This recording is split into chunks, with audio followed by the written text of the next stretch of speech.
अजितदादांना नरेश अरोरांचं कोट्यवधींचं कंत्राट नको होतं, त्यावरून बैठकीत वाद झाला। कंत्राट चालू ठेवण्याचा तटकरेंचा आग्रह असल्याचा अंदाज, रोहित पवारांचा गंभीर आरोप, तर अरोरांनी गेल्या काही दिवसात 2 विमानं खरेदी केल्याचाही दावा। रोहित पवारांनी माझं नाव कुठे घेतलं ते सांगा तर उत्तर देता येईल। दादांसोबत माझी भेट 3 दिवस आधी ठरली होती। माध्यमांच्या प्रश्नावर सुनील तटकरेंचं स्पष्टीकरण। अजित पवार बारामतीला कार न जाणार होते, मात्र ऐनवेळी मंत्रालयातील फाईल क्लिअर करण्यासाठी प्रफुल्ल पटेल की कुणाचा फोन आला, त्यानंतर प्रवासाचा निर्णय बदलला। रोहित पवारांनंतर प्रमोद हिंदुरावांच्या दाव्यानं खळबळ। माझ्या वक्तव्याचा विपर्यास करण्यात आला। आमचा पक्ष एकसंघ, पटेल आणि तटकरे नेहमी सुनेत्रा वहिनींच्या पाठीशी उभे राहिलेत। त्यांच्याबाबत संशय येणं हे चुकीचं। आरोपांबाबतचा बाईट व्हायरल होताच प्रमोद हिंदुराव यांची सारवासारव। राष्ट्रवादीचं विलीनीकरण होणार नाही असं चित्र जवळपास स्पष्ट।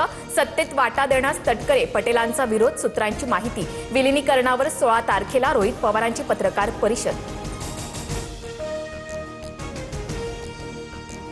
ठाकरेंच्या शिवसेनेचे सय्यद इक्बाल परभणीचे महापौर। इक्बाल यांना 39 मतं, तर भाजपच्या उमेदवार तिरुमला खिल्लारेंना 26 मतं। काँग्रेसचे गणेश देशमुख परभणीचे उपमहापौर।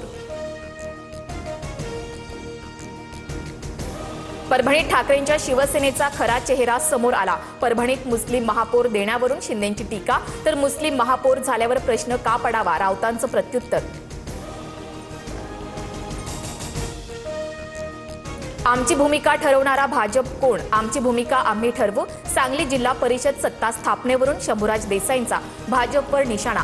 चंद्रकांत पाटलांनी शिवसेनेला गृहीत धरून सत्ता स्थापन करण्याचा केला होता दावा।